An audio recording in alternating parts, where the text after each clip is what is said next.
Oke, selamat malam. Jumpa lagi dengan saya di podcast Kaliloji. Kali ini kita kedatangan tamu spesial datang dari Jakarta. Siapa beliau? Kita perkenalkan. Beliau adalah salah satu Sri Kandi lingkungan, juga termasuk salah satu tokoh di Pekalongan yang namanya sudah tidak asing lagi, Siti Nur Aini, Ketua Umum KPKL atau Komunitas Peduli Kaliloji Pekalongan. Untuk lebih akrabnya bisa sebut Mbak Titi saja. Iya. Selamat datang Mbak Titi. Selamat malam Mas Antoni. Karena beliau adalah pendiri dari Komunitas Peduli Kaliloji, mari kita ulik, kita kupas dari sejarah, perjalanan hingga track record komunitas ini. Berdirinya mulai kapan itu Mbak Titi? Komunitas Peduli Kaliloji berdiri mulai tanggal 30 November tahun 2014. Jadi November nanti itu satu dekadenya Komunitas Peduli Kaliloji. Jadi nggak berasa, ternyata udah 10 tahun. Ya, dimana waktu itu salah satu pendirinya adalah saya, Titi Nur Aini, dan yang kedua ada Taji Tasma, yang ketiga ada Mbak Erna, dan ada juga Mas Anang Triyono. Nah, sebetulnya Komunitas Peduli Kaliloji ini adalah fokus kepada permasalahan lingkungan. Ya, kemarin karena kita lihat bahwa permasalahan yang sangat utama adalah pencemaran sungainya, di mana saat itu 14 tahun yang lalu itu air Kaliloji itu warnanya sudah hitam. Ya, tetapi waktu kita mau saat kita berdiri, kita nggak berani, bukan nggak berani, tapi kita tidak mau menyentuh limbah dulu.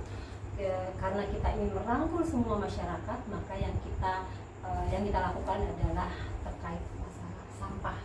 Itu Mas Tony awalnya, sehingga di sini kita mengajak partisipasi seluruh masyarakat di Pekalongan untuk peduli terhadap permasalahan sungai yang ada. Jadi waktu yang sudah lama sekali.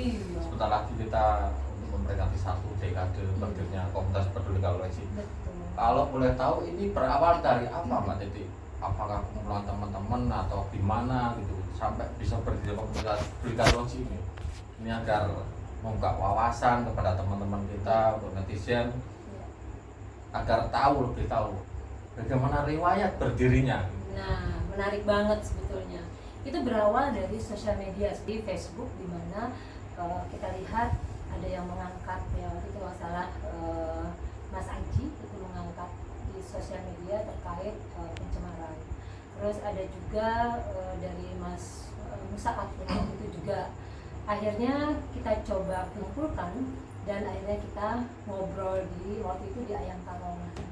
Dari obrolan itu kita saat itu ada Mas Tukman, ya Om Tukman, ya, terus ada Mas Erna, saya, Pak Aji, dan satu lagi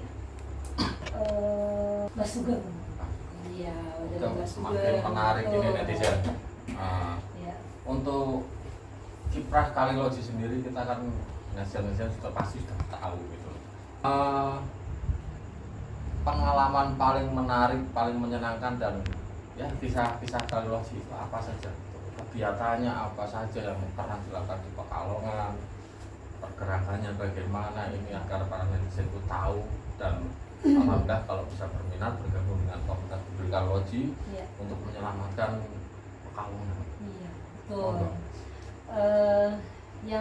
Yang sangat menarik adalah saat awal kita mau melakukan gerakan itu dalam waktu yang tidak lama, itu tidak lebih dari 1 bulan dari kita obrolan di sosial media, terus akhirnya kita mencoba membuat sebuah gerakan aksi bersih sungai, dan saat itu kita menggandeng 36 komunitas yang ada di Kota Pekalongan. Saya ingat sekali dari berbagai komunitas hobis gitu ya, sampai ke otomotif ya, itu kita rangkul semua. Ada sahabat saya yang dari Jakarta namanya Aksi Jakarta Bersih, itu hadir untuk menyemangati Kota Pekalongan. Pekalongan, kondisi Pekalongan saat ini yang kita tahu kondisinya sangat memprihatinkan sekali, khususnya Kaliloji, nama yang Mbak Titi bawa untuk nama komunitasnya. Kita tahu sekarang kondisinya banyak anjing gondok, limbah gitu loh. Jadi yang kita tanyakan, bagaimana aksi atau tindakan dari kawan-kawan dari komunitas Kaliloji untuk menyikapi masalah ini? Ya, sebetulnya saya ambil nama Kaliloji itu sebetulnya karena saya melihat, saya kan untuk membuat sebuah nama itu kan kita nggak bisa asal gitu kan. Sebetulnya dulu sudah sempat saat teman-teman berkumpul itu sudah sempat membuat nama yang namanya Aksi Pekalongan Bersih. Pas saya coba olah lagi karena kebetulan saya kan di advertising agency, jadi udah terbiasa membuat brand naming dan segala macam. Saya mencoba, wah ini kayaknya hal yang menarik, kita jadikan nama. Walaupun sebetulnya komunitas kita bukan hanya fokus di Kaliloji sebetulnya, fokusnya itu sebenarnya di sungai yang ada di Pekalongan, tapi karena ikon di kota Pekalongan adalah Kaliloji, makanya kita nama seperti itu. Oke. Adakah pesan-pesan untuk masyarakat Pekalongan yang ingin Mbak Titi sampaikan agar bisa menggugah kepedulian masyarakat kita terhadap kondisi Pekalongan saat ini? Betul, ya, untuk sahabat-sahabat kota Pekalongan, sebetulnya saya itu sangat prihatin. Saya tidak tinggal di Pekalongan, yang tinggal di sini saat itu adalah orang tua saya. Karena saya lihat airnya sudah sangat buruk dan sangat kritis, maka hanya sahabat-sahabat di kota Pekalongan lah yang mampu mengubah Kaliloji bisa menjadi hidup kembali. Karena saya lihat di Kaliloji itu hampir semua usaha, ya, baik ini kecil dan menengah kebanyakannya ya. Kalau besar saya lihat ada beberapa yang sudah menggunakan upah, tetapi yang lainnya itu masih membuang semua ke sungai. Mereka tidak diolah dulu. Dan begitu juga dengan sampahnya. Bahkan yang ada di Kaliloji itu mungkin bisa sampai 5 ton seharinya yang terbuang, karena mereka menganggap tidak ada tidak ada teguran, terus tidak ada sosialisasi dari pemerintah, ya, dan akhirnya dianggap dibiarkan. Nah, karena dibiarkan inilah yang bahaya, karena dengan dibiarkan dianggap legal dong. Jangan lagi pernah kotori Kaliloji, karena sumber kehidupan, ya, air itu adalah sumber kehidupan. Jika sumber kehidupan itu kita kotori, maka kotorlah kehidupan kita. Enggak kaget jika dibilang Pekalongan akan tenggelam. Bagaimana tidak tenggelam? Karena setiap hari kebutuhan air untuk industri kita, untuk masyarakat kita itu cukup tinggi. Tetapi air permukaan kita tidak ada yang bisa digunakan, ya kan? Sehingga ngerus, ayo deh diambil terus dari tanah, ya kan? Akhirnya muka tanah kita turun, akhirnya banjir. Nah, ini netizen. Ya kan? Jadi perlu saya tambahkan lagi, di Pekalongan ini sangat fenomenal sekali Mbak Titi.